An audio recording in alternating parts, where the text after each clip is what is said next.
Hello, everyone joining us. Thank you so much for joining us today. I'm just going to wait a few more minutes as people join the webinar before we get started. But if you would like, please let us know who you are and where you're from in the chat. We'd love to hear from you. Okay, we'll give it another minute or two.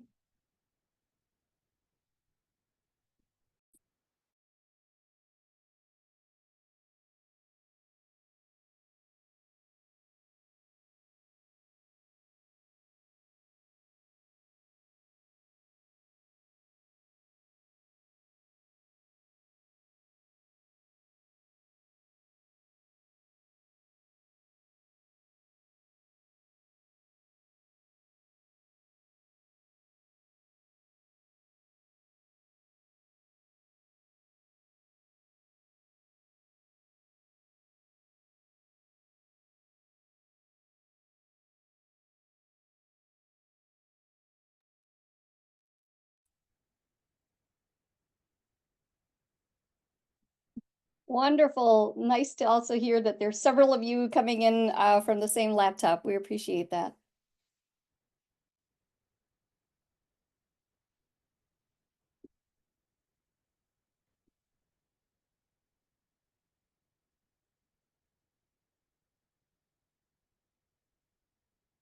Amazing. We're getting everyone from India to Mexico.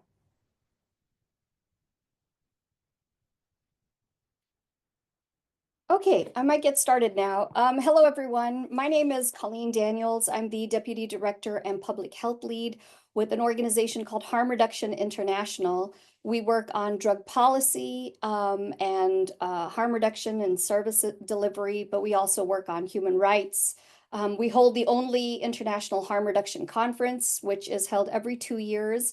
It will be held this year in Bogota, in Colombia, from April 27th to the 30th. So I hope that we get to see as many of you as possible there. It's a great opportunity for us to come together where we can also continue this conversation that we're going to start today. So today, what we wanted to talk about is our drug consumption rooms. We have produced a brief on drug consumption rooms, the types of drug consumption rooms that are out there, and the potential for what we can do with drug consumption rooms.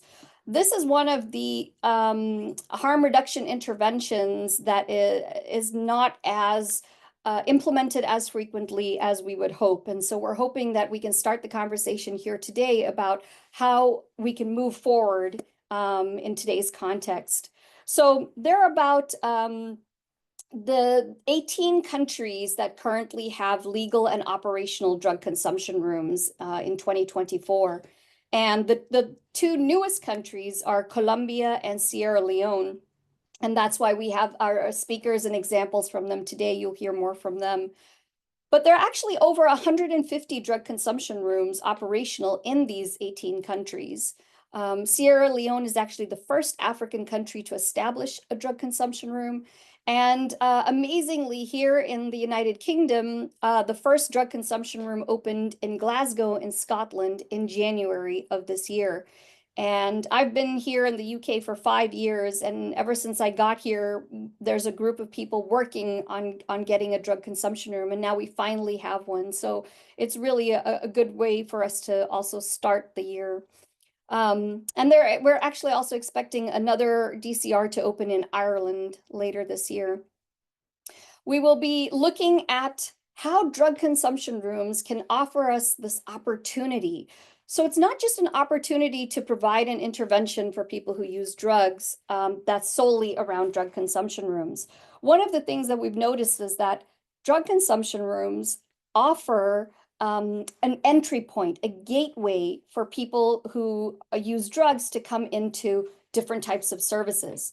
So you don't only have to have health services, you can offer legal services and socioeconomic services.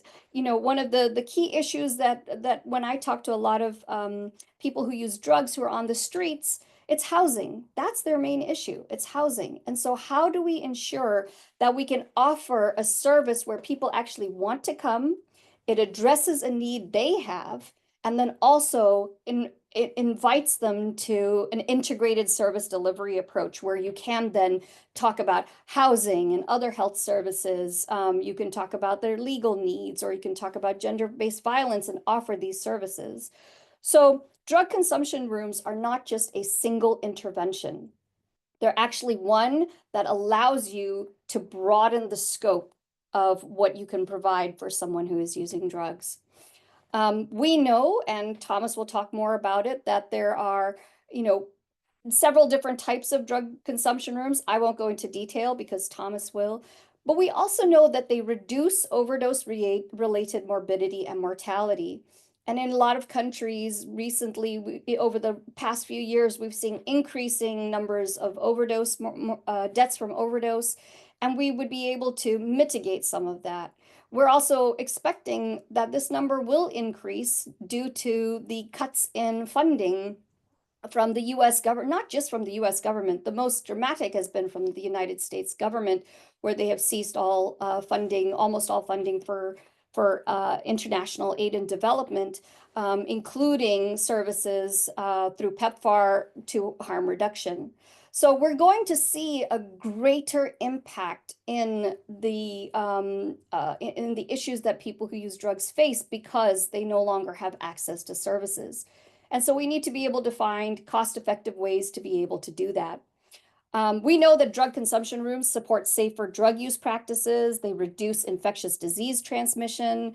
They facilitate the uptake of treatment and other services. They reduce public disorder concerns associated with drug use, and they do not increase crime. We have not seen that in the evidence that we've been able to look at. They're also cost effective.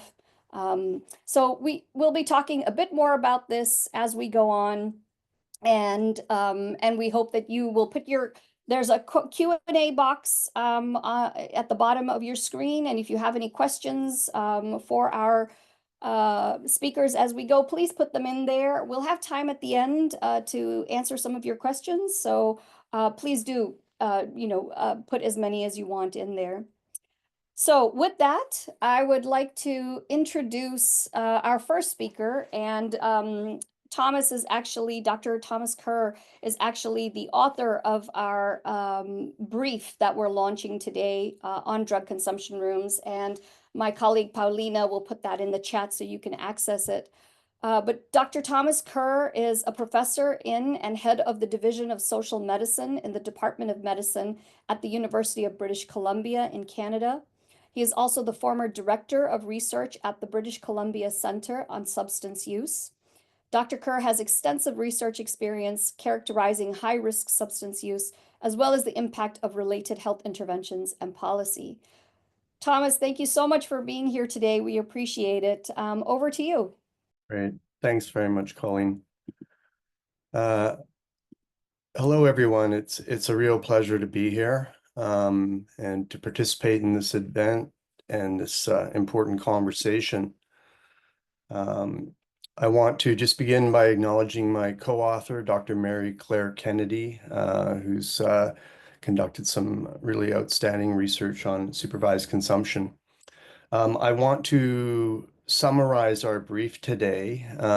Really, the brief had some simple objectives, which were to review and describe drug consumption room models, but also to review and offer some commentary on the state of evidence specific to this form of intervention.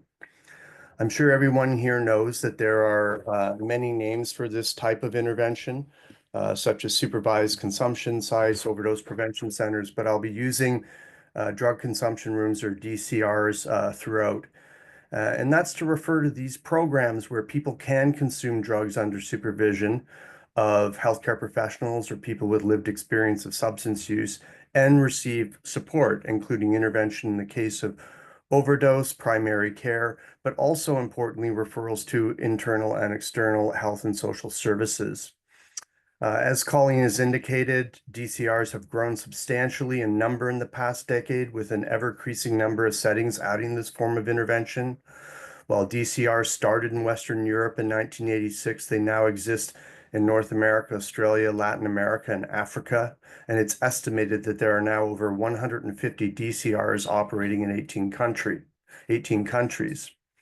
And although great diversity exists in terms of service design and delivery, these facilities typically hold similar objectives. And these include to reduce the risk and consequences of both non-fatal and fatal overdose, to reduce unsafe drug use practices and risk of infectious disease acquisition and transmission, to facilitate access to internal and external services and programs, and to reduce public disorder. We sought to describe what we see as the different types, the distinct models of DCRs right now, including what we call standalone or fixed DCRs, integrated DCRs, hospital-based programs, housing-based DCRs, mobile DCRs, and temporary emergency sites. So I'll briefly discuss these now.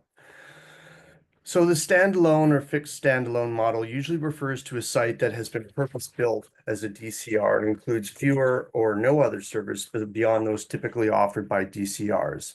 These tend to be located in areas where high numbers of people who use drugs live, congregate, buy or consume drugs. However, over time, this model has been implemented less frequently as other models, including ones that are less costly to implement, have become preferred. The integrated model is one that is integrated within other services, including but not limited to those services designed for people who use drugs. Some integrated DCRs include withdrawal management programs, opioid agonist treatments, primary nursing and medical care, as well as programs focused on fostering employment skills and opportunities.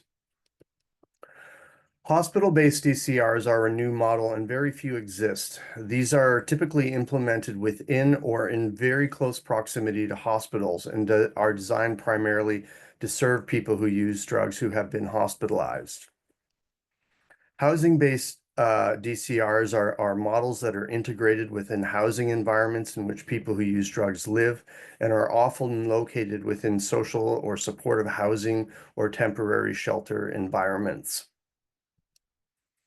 Mobile DCRs remain rare, but have been implemented in a few countries and typically involve the operation of a small DCR with usually 2 to 3 spaces maximum for consumption within a mobile van, bus, or other vehicle.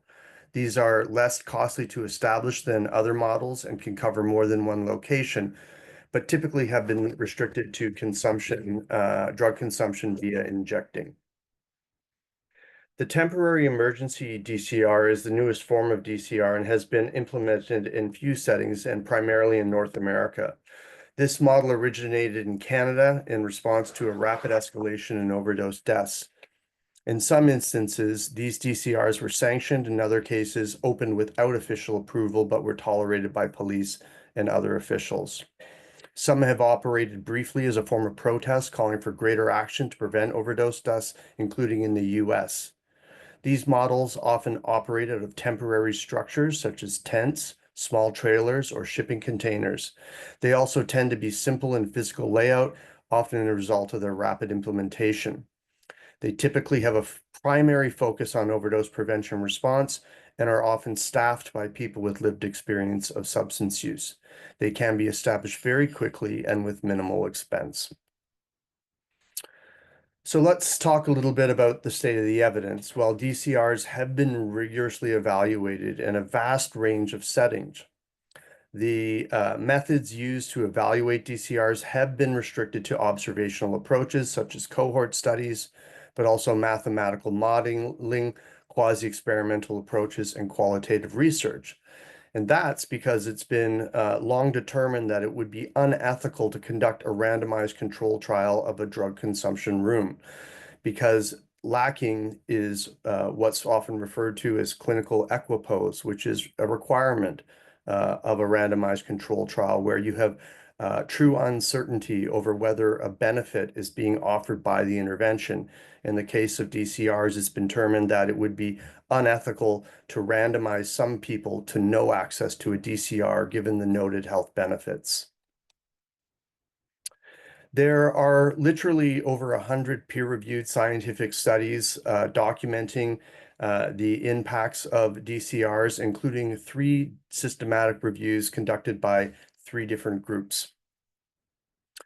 The state of the evidence is quite clear and consistent, and these 3 systematic reviews all reach the same conclusion: that DCRs reduce overdose-related morbidity and mortality, support safer drug use practices, facilitate uptake of addiction treatment and other services, and reduce public disorder concerns associated with drug use, and they have also been found to be cost-effective. Importantly, with regard to overdose-related morbidity and mortality, no one has ever died of an overdose in a DCR, and peer-reviewed research indicates that DCRs are associated with declines in overdose mortality at the neighborhood level. Also noteworthy is a study undertaken in Vancouver, Canada, which found that frequent users of drug consumption rooms had about half the risk of all-cause mortality compared to infrequent and non-users. DCRs have also been shown to reduce the need for ambulance intervention and hospital care for overdoses. DCRs have been shown to be effective in reducing drug use practices that increase risk of infectious disease transmission and other harms. Of note, peer-reviewed studies have found both the establishment and use of DCRs to be associated with decreased syringe sharing, including in one published meta-analysis. Studies have also demonstrated associations between DCR use and declines in other unsafe injecting practices, such as rushed injecting, syringe use, and outdoor injecting. The effectiveness of DCRs in supporting the uptake of substance use treatment has also been widely documented. Available evidence also indicates that these facilities effectively support linkages to a whole range of other co-located and external services and supports, including nursing and medical care, counseling, other harm reduction services, infectious disease testing, vaccination, and substance use treatment services. The establishment of DCRs has also been linked to improvements in key measures of public disorder and safety, including significant reductions in the amount of people injecting drugs in public settings, publicly discarded syringes, and injection-related litter. Mathematical modeling and simulation studies of both existing and hypothetical DCRs have consistently indicated that the prevention of harms and healthcare expenses by these services generate cost savings that exceed the operational costs of DCRs. But what about unintended consequences? Well, despite concerns that DCRs may exacerbate criminal activity in the surrounding areas of services, existing peer-reviewed research from a range of settings suggests that DCR implementation clearly does not increase crime and actually may contribute to decreases in some forms of crime. There is also no evidence that these facilities result in prolonged substance use or delayed treatment entry, and in fact, the opposite has been shown to be true. Likewise, there has been no evidence of the establishment of DCRs leading to initiation into substance use among, including among youth who are at high risk to initiate injecting. So what can we say about the state of the evidence as it pertains to DCRs? Well, again, RCTs of DCRs have been deemed both impractical and unethical. And this has made some decision makers reluctant to endorse DCRs, but a whole other range of excuses and reasons have also been offered.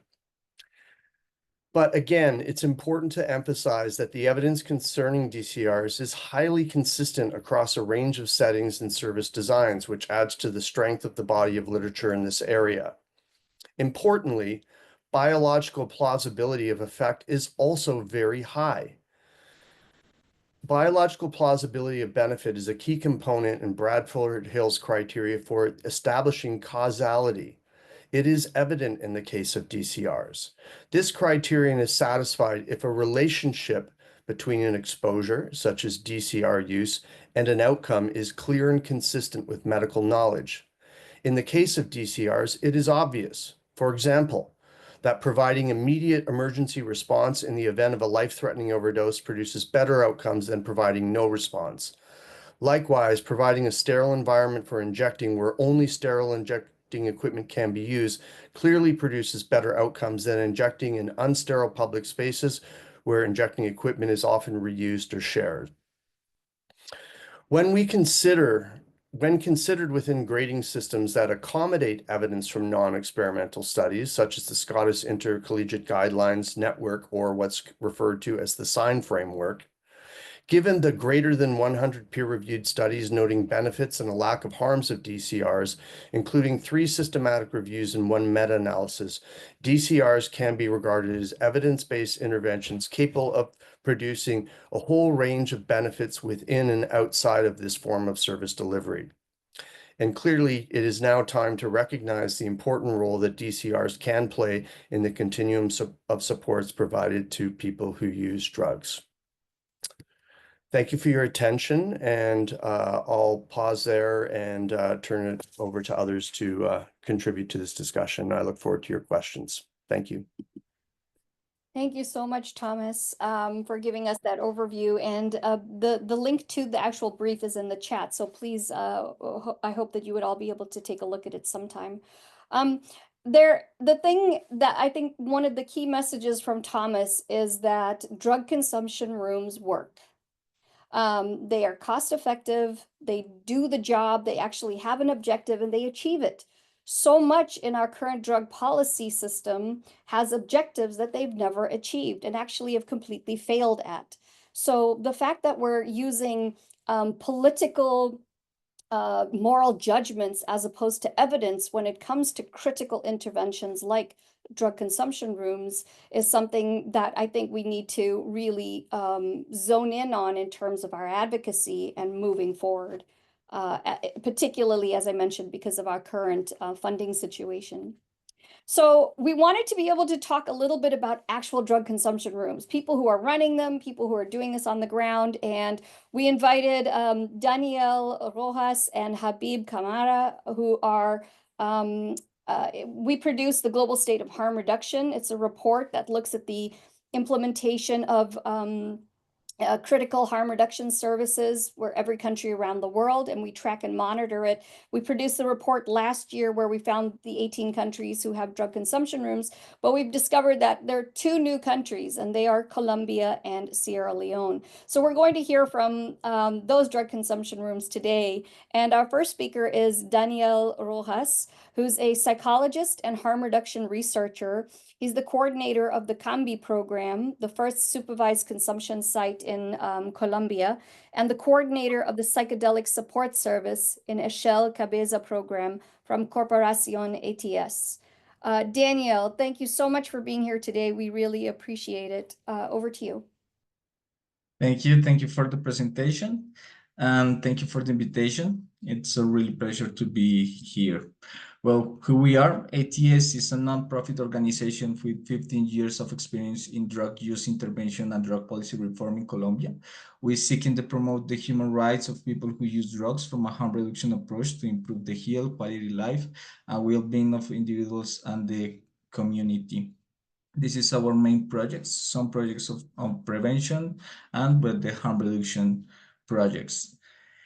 CAMBIE began in 2014 as the first needle exchange program for people who injected drugs in Colombia, operating for almost 3 years in 6 cities or territories, mainly in Bogota, Cali, Pereira, Dos Quebradas, and some results was the number of people linked to the program, number of interventions that we do with these people in these territories, number of hygienic kits that we given, the needles sterilized, and the needles used we recollected, and that we maybe it's contaminated. But additionally of this number, I want to say that in that moment we helped to create the naloxone guidelines in the community space.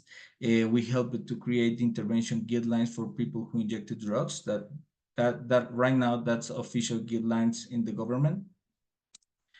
Why did we do a safe consumption space in Bogota? In Colombia, there is not official and reliable data on the number of people who have died from overdoses, and there is a structural invisibility in relation to the injectable drug use, especially heroin.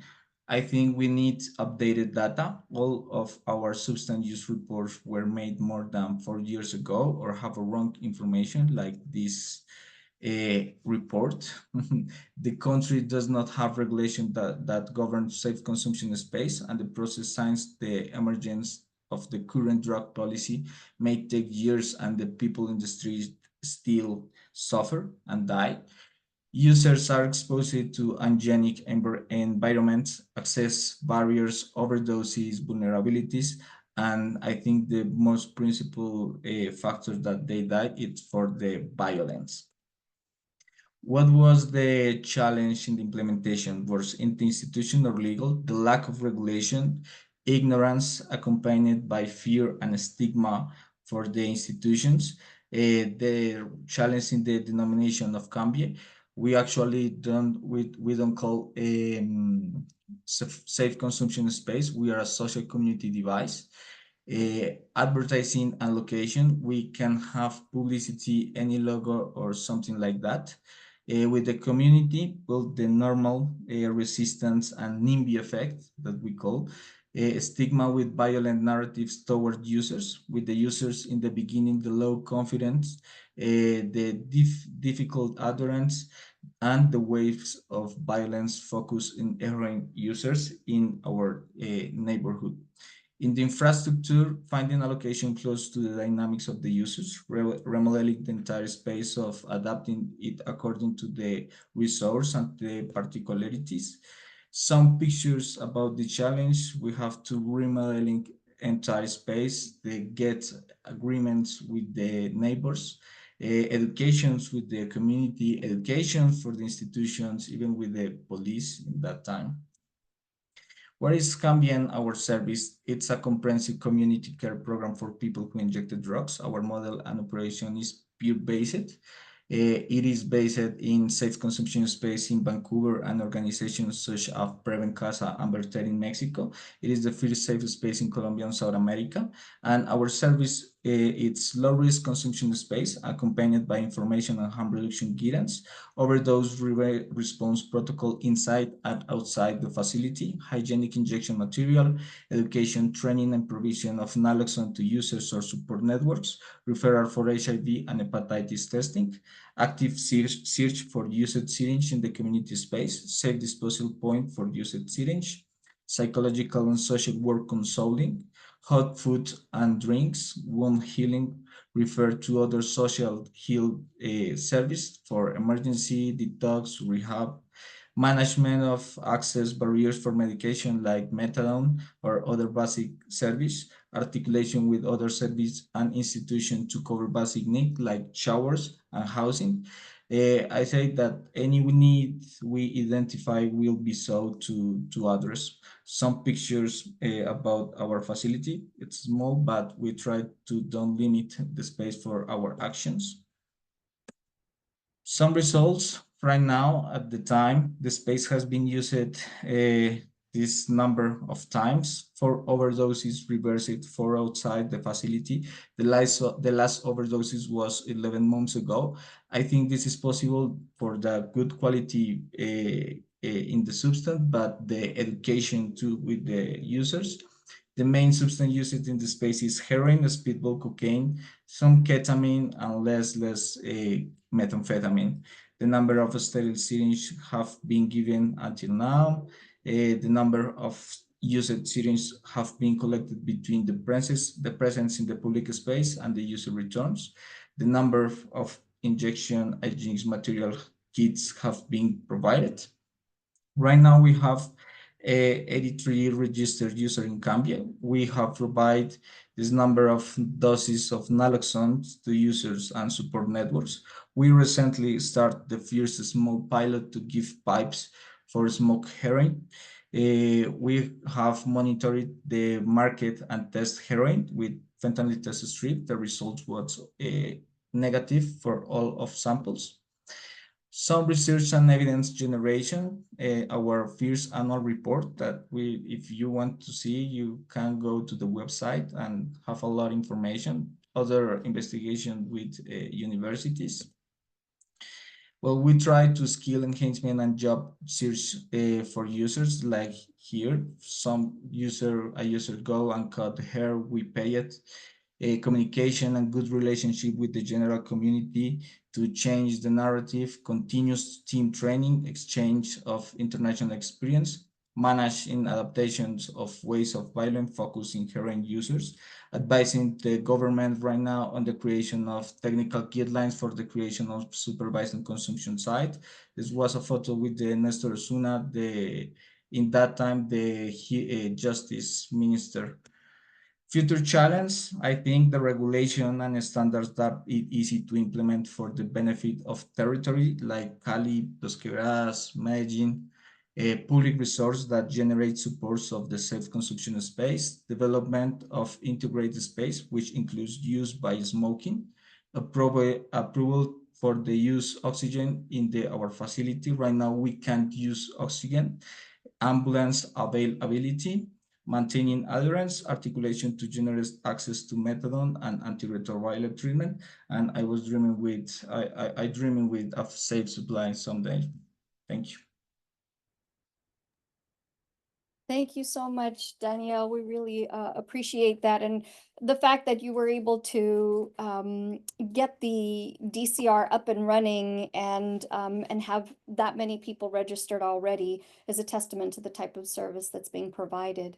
Our next speaker is from one of the newest countries to implement, apart from the United Kingdom and Glasgow, Scotland, which was this year.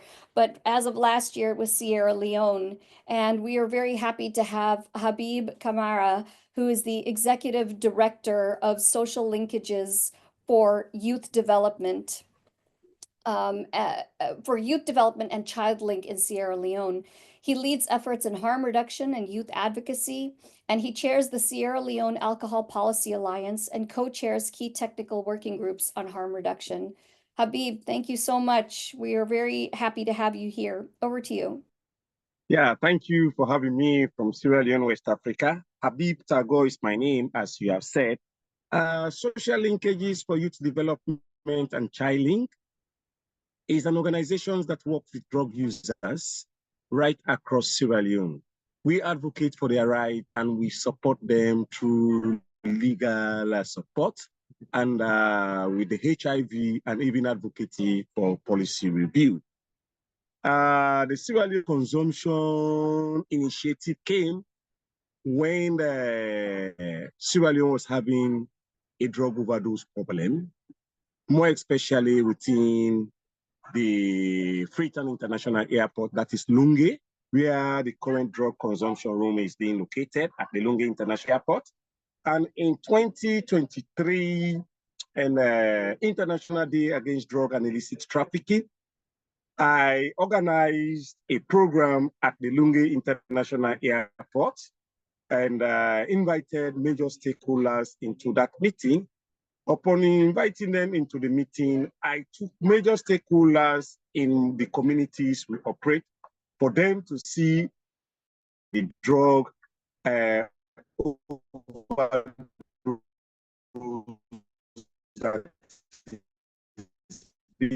happening. The consultant who was hired by the global scheme, he came and he was intrigued and he said, Sierra Leone needs a drug consumption. Sorry, sorry, Habib. I think you're cutting out a little bit. Program. Hello? I just want to give a background. Yes, Habib, you're just cutting out a little bit. Yeah, hello, I'm getting you. Yes, maybe we need to turn off your camera so that we can get the sound.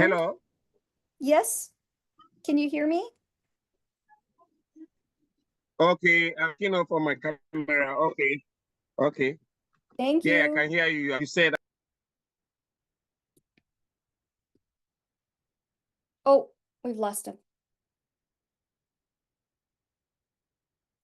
Okay, so while my colleague Paulina is trying to get Habib back, are you there? Okay, yeah, great. sorry for the interruption. So I was telling you about in 2023, we decided to commemorate the drug day in Lunge Airport because the overdose of drug crisis and even overdose death were increasing in that part of the country. So I invited major stakeholders into that part of the country. And by then, the consultant who was hired by the to have an harm reduction room, and our harm reduction, our drug consumption is in the integrated. So we're having a facility by the PETFA funding in Lunge, and we are having a lot of room. So we decided for a quick take. So the country now decided that, okay, and what we did since the inception of the harm reduction program, for us not to have problem with stakeholders, more especially the law enforcers, the police are chair of our harm reduction program. So the police buy the idea, and they are part of the technical working group on the drug consumption room. And so we drug consumption room and in Lunge International Airport, being funded by PETFA funding. And before the DCR, there has been a lot of drug overdose out of the country. The inception of this dropping center, this integrated dropping center, and with the drug consumption room, we have now seen reduction in drug overdose. And the beauty of the program in Sierra Leone, the Sierra Leone police is a co-chair of the harm reduction technical working group, the OST and another zone work technical working group, and the DCR technical working group. And this came with the beautification, and the police are part of our implementation. Whenever somebody is being having drug overdose with operation, they have their mobile van which they can put that person in to take it to our drop-in center and the drug and consumption room. The model we are using, we identify 5 models. One was the safe environment. The safe environment for us, providing hygiene and supportive space for people to use drugs to reduce the risk of overdose and infection. And in this consumption room, we have medical supervision. Trained staffs are presented to monitor drug use and provide immediate medical assistance in case of any overdose. And again, for them to access sterile equipment, clean needles and syringes provided to prevent the spread of infection disease like HIV and hepatitis. Health and social services. Health and social services now link health and we link with the Ministry of Social Welfare to offer counseling and referrals to additional treatment and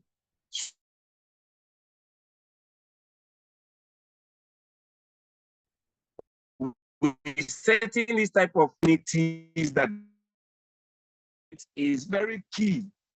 The aim of the community engagement is to use the public drug use and drug-related litters, improving community safety, cleanliness, and community stakeholders to be aware that this is not to facilitate or drug users. We are there to work with drug users who have been using drugs the way they feel that can give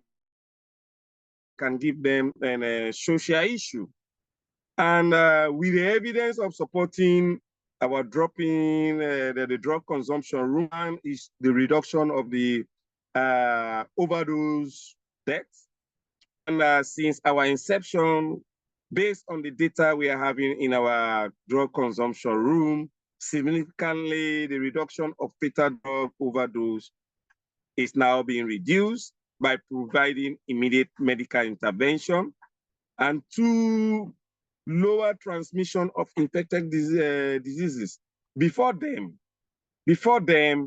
and we are having a lot of infectious diseases through drug users. And in Sierra Leone, we have 4.2% of the HIV prevalent among drug users.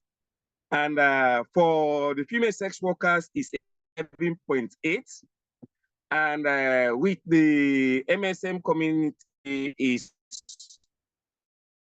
4.3.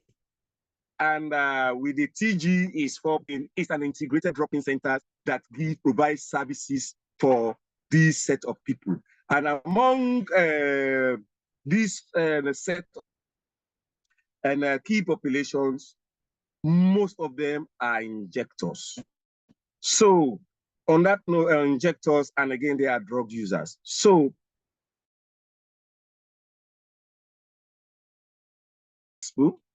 and sooner or later, we are scaling up to small districts within the country. PEPFAR has been supporting 80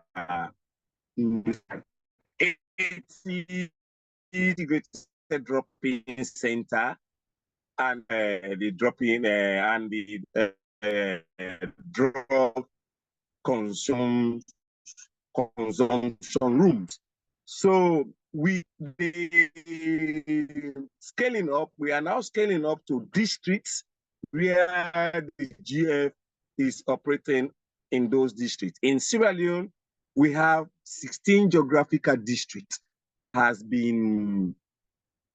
Those districts has been divided by two tunnels, PEPFAR, and we have 8 with the GF.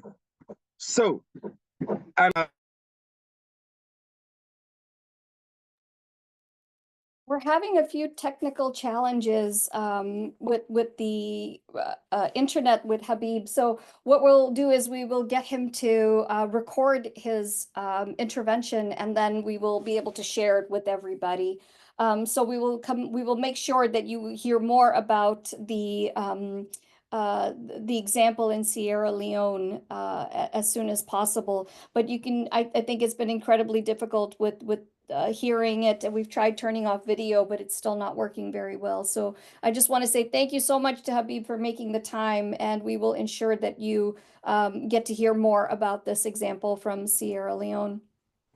We'll move on to our next speaker, who is going to talk a bit about the key considerations for determining when evidence is robust enough for evaluation and the types of evidence that the World Health Organization requires to assess interventions, and including the factors shaping these evaluations. So we heard from Thomas earlier that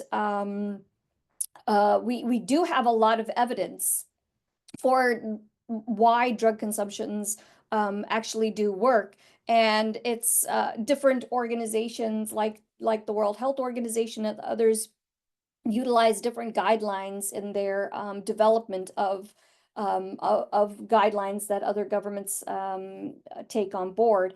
So it would be great. It's great to have Annette here. Annette Verster is a social anthropologist and was the AIDS coordinator in Amsterdam in the Netherlands when the first needle and syringe program was actually implemented. Since 2006, she has worked with the World Health Organization on harm reduction and developed numerous evidence-based tools and guidelines. Annette has been a strong advocate for a public health approach to drug use and drug policy reform, and now leads the work in WHO on HIV, viral hepatitis, and sexually transmitted infections in key populations. Thank you so much for being here today. Annette, over to you. Thank you so much, Colleen, and everybody here on the panel. It's been really interesting to hear the latest. Of course, Thomas's overview has been really important to have that. And I think we actually supported HRI to do this because we are very much aware that yeah, people are looking at WHO for further guidance on the topic. So for now, we have embraced safe consumption sites, overdose prevention sites, in narratives, in tools and guidance since 2007, the first target setting tool, the key population guidelines, etc. But we do not have an official recommendation on this. And for that, we have to follow a certain process in order to do so. One of the reasons that we didn't do that so far was that at the time, most of the safe consumption sites or overdose prevention sites were in high-income countries.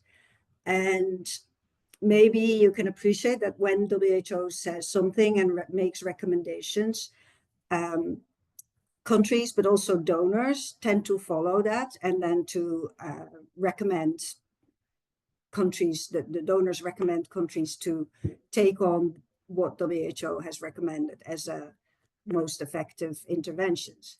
So for harm reduction, we have, in the context of HIV and hepatitis, we have defined 3 key interventions, which include the provision of needle syringe programs, opioid agonist maintenance therapy, or methadone or buprenorphine treatment to treat opioid dependence, and naloxone distribution, community distribution of naloxone to prevent overdose death. And these 3, as we know, the coverage of these 3 services are abysmally low. So the reason that we haven't really prioritized making a recommendation on safe consumption side was exactly for that, because already Global Fund, formerly PEPFAR, would ask us, well, what is it that WHO prioritize? If countries have $100, what should they do in order to have most impact on HIV, hepatitis, etc.? I think we all know that safe consumption sites are a real perfect harm reduction facility that has multiple beneficial effects, not just on HIV and hepatitis. It's much broader than that. So, but the funding so far for harm reduction comes predominantly from HIV grants through these 2 major donor organizations, but also other ones, of course, important ones. So that has actually been the history around not looking into this at the time. But as I said, we've talked with Harm Reduction International to see that it would be really good to describe the various models of safe consumption sites, because there are so many of them and they don't necessarily have to be like the ones in Vancouver or Sydney, Montreal, which are hugely medical, high-cost facilities, but that they can also be implemented now in lower-income countries, and therefore it'd be really good to have the examples that we just heard about here today, and also that are less heavy on medical support with healthcare workers. So I think what we are at the moment doing is that we are developing a new tool on how to implement needle and syringe programs. And again, we will include safe consumption sites as one of the possibilities of providing NSPs. So again, it's part of what we're discussing. And we are also updating my colleagues, not our department, but the Department for Mental Health and Substance Use are updating their OAT guidelines. And these guidelines will look into both the treatment of opioid dependence, but also overdose prevention, and looking into the effectiveness of opioid overdose prevention sites or consumption sites are going to be included in that. So we hope to be able to make a recommendation based on that. So you were saying, Colleen, that for the type of evidence, I don't think there's a lot to say about that, except that WHO, of course, has to look at the most rigorous evidence, which has to be also geographically representative. And I very much support the concept that Thomas also referred to, that it could be unethical to think that you can do an RCT around consumption sites to measure its effectiveness. It's actually exactly the same for needle and syringe programs. We never were able to do that way either. And that's why, although we have a recommendation, it's actually based on low-level evidence, but we can still make very strong recommendations because the people involved in the development of these guidelines and recommendations, having looked at both qualitative, quantitative evidence, and also of implementation considerations, cost benefits, etc., can still make that into a strong recommendation. So basically, I still think there is this issue around prioritization and funding, especially in the current climate where we know that funding is only going to be less. And a lot of programs are actually very much at risk of disruption. We've heard terrible stories about in some countries about interruption of methadone programs where high numbers of people died because of overdose. So this is something that I still very much struggle with personally, how to approach that. So it would be great to get some feedback on that from your end. And perhaps just one question to Thomas is that your evidence review is really impressive, but perhaps could you also mention what components of the DCRs are the most have the biggest impact, if you were able to look at that, or whether you just looked at the overall, all the different models of sites as one intervention. So just wondered about that. And then finally, if I have the time, I would just like to share that tomorrow we will be organizing as WHO an informal consultation on how to mitigate disruptions in OAMT. And I'm showing now the time, and I will share the Zoom link in this in the chat with you if you are interested in following this tomorrow. Thanks. Thank you so much, Annette. And, I think one of the things that, from my experience working in HIV over the past 27 years and harm reduction, is that sometimes you don't have to wait for the guidance to come out. Sometimes we actually just have to get in there and respond. And this happened with needle and syringe programs in the 80s. This happened where before we had guidelines around viral load and CD4 count and when you start antiretrovirals for people living with HIV. It's about responding to a need. And when you have enough evidence, as I think we do with drug consumption rooms, and when we're having so much success with the results that we see from the drug consumption rooms that we have, it doesn't make sense for us to wait to respond. We shouldn't have to wait for more overdose deaths. We shouldn't have to wait for people to be harmed and hurt more to be able to respond.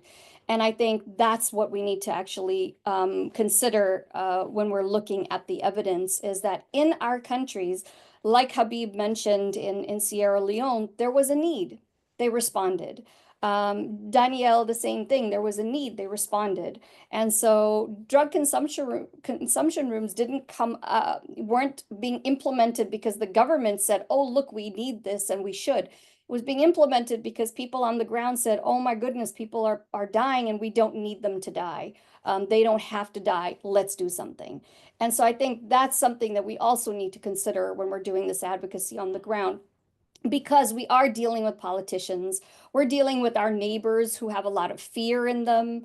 We're trying to answer some of the questions in the chat simply because we're running out of time.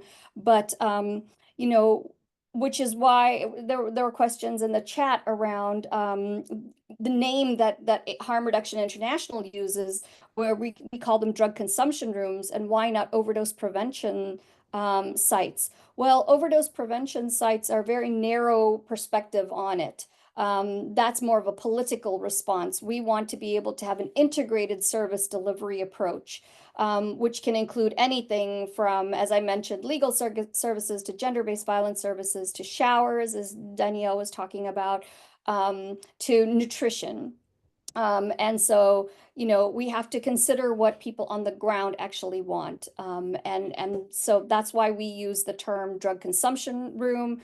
And actually, Matt Southwell in the comments has made a great point talking about the fact that we've asked people who use drugs what they want from a drug consumption room. And they've said they want dispersed, community-led, friendly, accessible, and not overly medicalized approaches. And I think that is one of the things in harm reduction that we have been so good at.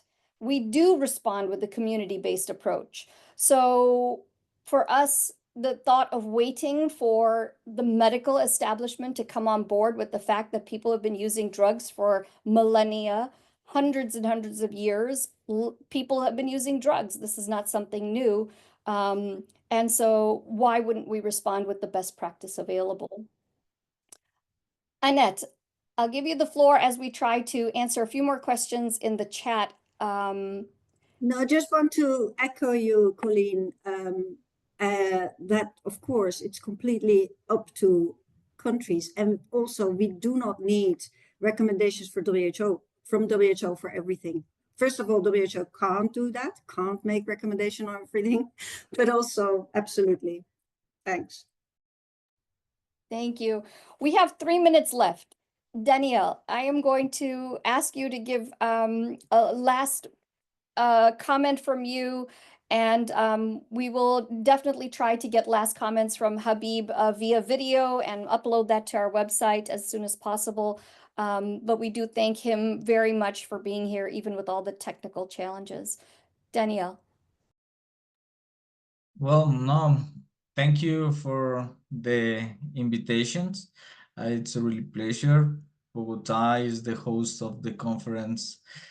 So I hope to see you, all of you here, and I hope many people can visit CAMBIE. Well, I really enjoyed this space. Thank you. Thomas, do you have any last comments? No, I mean, there's many questions that have been put into the chat that I'd love to answer, but I think we're running out of time. But yeah, no, I agree with Annette's point. I don't think we need to wait on the WHO to make a declaration before we move ahead and implement what is clearly a life-saving intervention. I think there's plenty of evidence where people have simply not waited for governments to come up with guidelines and systems for legal approval. They've just done it and have had great success. Thank you so much. And for those of you who did have questions that we weren't able to answer in the chat, please do reach out to us and we'll do our best to respond or provide you with the information where we can. So I want to say thank you all so much.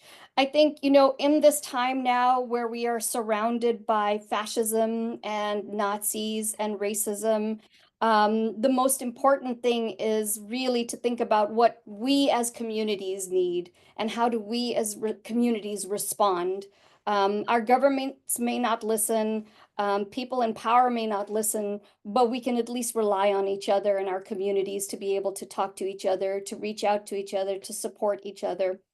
And so I hope that this webinar has given you enough information. We'll be happy to provide more, but also to remember that we are all in this together. We are all going through the same challenges at this time. We are all facing great and unprecedented moments in time. But I do think that we are the revolutionaries. People who use drugs have always been the revolutionaries because they've been standing up for their rights for so long in spaces that have been appalling and aggressive and punitive. So I have great faith that we can all come together and be able to do something together, particularly if you're going to be in Bogota. We would love to see you and take the opportunity to be face to face. We don't get these opportunities as much anymore, and to actually have physical support for each other. So I thank you all for your time today. Thank you so much to my colleague, Paulina Cortez, who has been instrumental in putting this webinar together. My colleague, our communications strategist, Suchitra Rajagopalan, for her work. And I thank Thomas, Danielle, Habib, and Annette for your time today. Thank you so much, everybody. Take care.